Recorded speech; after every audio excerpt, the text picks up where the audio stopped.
گھر میں آتے ہیں گھر سے جاتے ہیں، بیٹیاں گھر میں آتی ہیں گھر سے جاتی ہیں، ماں بیٹھی ہوئی ہے، سب کے چہروں کو تک رہی ہے،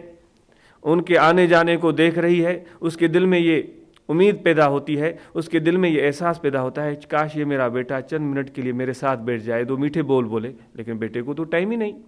اس کو اتنے کام ہیں، وہ سوچتا ہے کہ آسمان کو میں نے ہاتھ دے کر روکا ہوا ہے، اگر میں ہاتھ چھوڑ دوں تو آسمان نیچے آ جائے، وہ اپنے آپ کو اتنا مصروف سمجھتا ہے۔ بیٹی ہے، اس کی اتنی اپنی مصروفیات ہیں کہ ماں کے ساتھ بیٹھنے کا وقت نہیں ہے۔ اللہ تعالیٰ فرماتا ہے یہ ہے تمہارا تنزل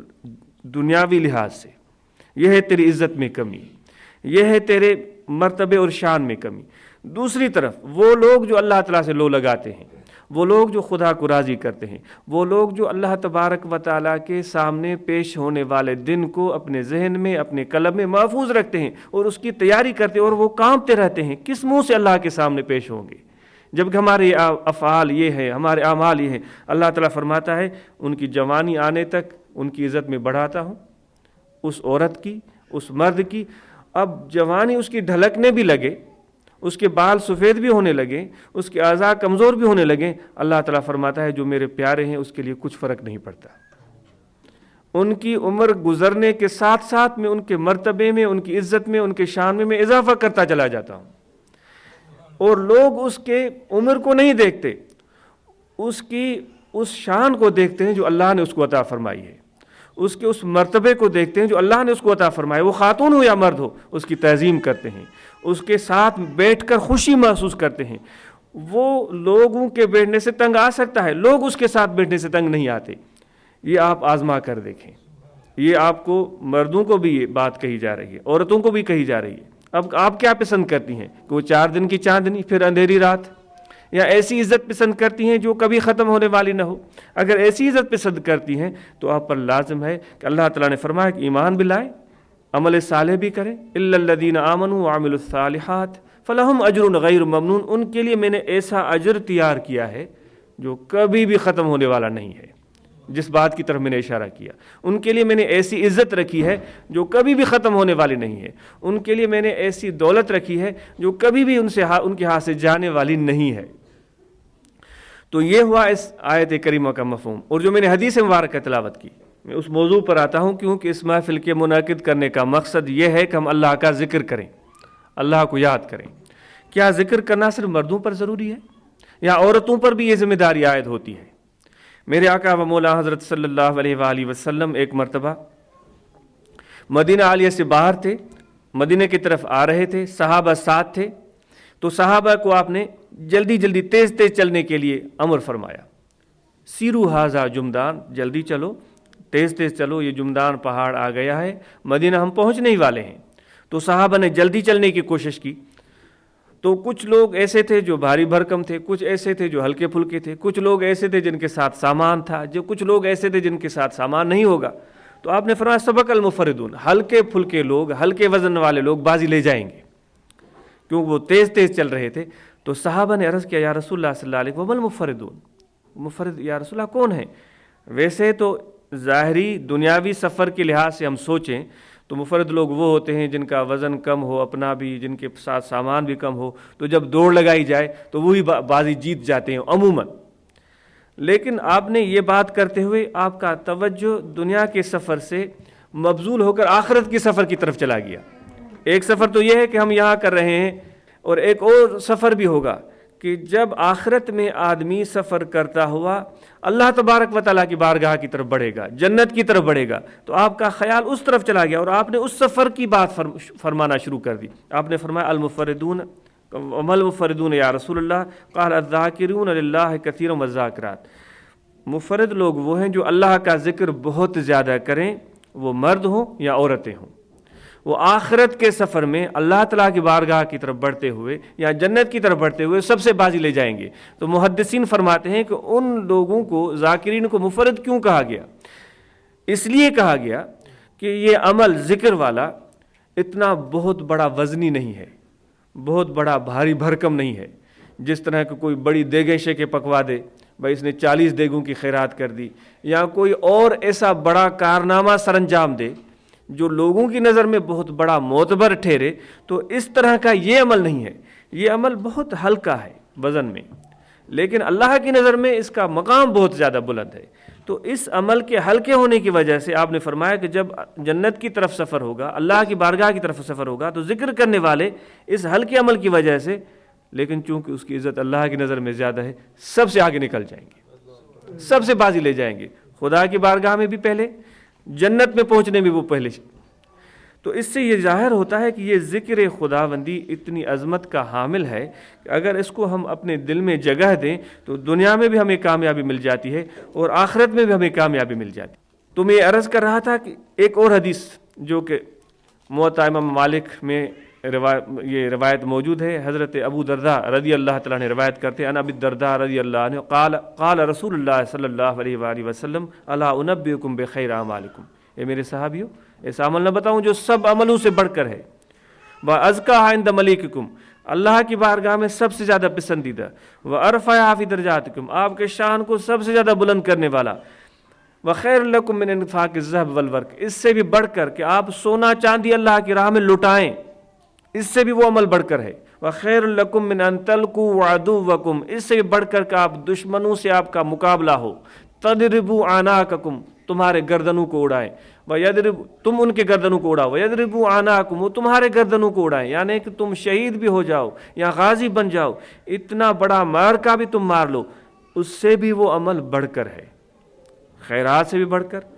جہاد سے بھی بڑھ کر، دیگر عملوں سے بڑھ کر۔ صحابہ نے عرض کیا یا رسول اللہ صلی اللہ علیہ وسلم وہ کون سا عمل ہے؟ آپ نے فرمایا وہ یہ عمل ہے کہ تم اللہ کا ذکر کرو۔ تو یہ ذکر کرنے والا ان سب سے بازی لے جاتا ہے، تو وہی ذکر آپ کو سکھایا جاتا ہے۔ عیسائی نے پہلے بھی عرض کیا کہ اللہ سے لو لگائیں، یہ لو دل سے لگتی ہے، زبان سے نہیں لگتی۔ لوگ دنیا میں تو ایک دوسرے سے بات چیت کرتے ہوئے دل لگی کرتے ہیں، بھائی میں تجھ سے بڑی محبت کرتا ہوں، وہ بھی کہے گا ہاں ہاں تم مجھ سے واقعی کرتے ہو، یہ زبانی بات ہو گئی۔ دل کی کیفیت کیا ہے وہ بندہ خود جانتا ہے، یا اللہ تبارک و تعالیٰ جانتا ہے۔ تو اللہ تبارک و تعالیٰ کی بارگاہ میں زبانی بات نہیں چلتی، کیونکہ وہ فرماتا ہے میں تمہارے دل کو دیکھ رہا ہوتا ہوں۔ حدیث ہے، آقا انعامدار حضرت صلی اللہ علیہ وآلہ وسلم نے فرمایا قال النبی صلی اللہ علیہ وآلہ وسلم ان اللہ لا ينظر الى صورکم واعمالکم، ایک روایت میں ہے واموالکم ولکن ينظر الى قلوبکم ونیاتکم، اللہ تبارک و تعالیٰ حضور نے فرمایا تمہارے صورتوں کو نہیں دیکھتا، گورا ہے یا کالا ہے۔ حضور نے فرمایا کہ اللہ تبارک و تعالیٰ تمہارے اعمال کو نہیں دیکھتا۔ حضور نبی کریم صلی اللہ علیہ وسلم نے فرمایا کہ اللہ تبارک و تعالیٰ تمہارے مال و ملکت کو نہیں دیکھتا، کتنا اس کے پاس مال ہے، کتنی دولت ہے، بلکہ اللہ تبارک و تعالیٰ تمہارے قلب کو دیکھتا ہے، تمہاری دل کو دیکھتا ہے کہ اس کی دل کی نیت کیا ہے، نماز پڑھتے ہوئے، عبادت کرتے ہوئے اس کی نیت کیا ہے۔ اور اللہ تبارک و تعالیٰ تمہارے قلب کو دیکھتا ہے کس کی محبت ہے اس کی دل میں، اولاد کی، مال کی، یا مجھے اللہ اور اس کے رسول کی محبت ہے۔ تو اس لیے یہ محبت دل میں اللہ تبارک و تعالیٰ کی پیدا ہو جانا اور حضور نبی کریم صلی اللہ علیہ وآلہ وسلم کی محبت کا پیدا ہو جانا، یہ ایک بہت بڑا اہم ترین کام ہے۔ اس کام کو کرنے کے لیے مشائخ عظام نے ذکر قلبی تجویز کیا ہے کہ یہ ذکر کرنے سے دیگر محبتیں دل سے زائل ہو جاتی ہیں، اور یہ پہلا قدم ہوتا ہے، دیگر محبتیں زائل ہو جائیں تب اس میں اللہ تعالیٰ کی محبت آ جاتی ہے۔ بیک وقت دل میں دو محبتیں نہیں سمائی جا سکتی۔ اگر کوئی کہے کہ میں دنیا کی محبت بھی رکھتا ہوں اور اللہ سے محبت بھی کرتا ہوں تو وہ اپنی دعویٰ میں سچا نہیں ہے۔ کہ حضرت امام ربانی مجدد منور ثانی اللہ تعالیٰ نے فرماتے ہیں کہ جس دل میں ایک رائی کے دانے کے برابر بھی کسی اور کی محبت ہے، اللہ اور اس کے رسول کے سوا کسی اور کی محبت ہے، آپ فرماتے ہیں اس دل پر معرفت الہی، محبت الہی حرام ہے، اس دل کو یہ چیز نہیں مل سکتی۔ ذکر کا یہ فائدہ ہوگا کہ ان سب محبتوں سے آپ کے قلب کو نجات ملے گی۔ اور حقیقت یہ ہے کہ یہ چیزیں ہمارے کام آنے والی بھی نہیں ہیں، اس کے رکھنے سے میں آپ کو منع نہیں کر رہا ہوں، جتنی ضرورت ہے وہ آپ رکھیں، لیکن محبت ان سے کرنا یہ اور چیز ہے۔ ان کی محبت میں آدمی جب مبتلا ہوتا ہے تو پھر اس کا نتیجہ یہ ہوتا ہے کہ پھر اس سے اللہ کی ذات بھول جاتی ہے، پھر اس کو اللہ تعالیٰ کے احکام اس کے ذہن سے محو ہو جاتے ہیں، وہ رات دن اسی فکر میں رہتا ہے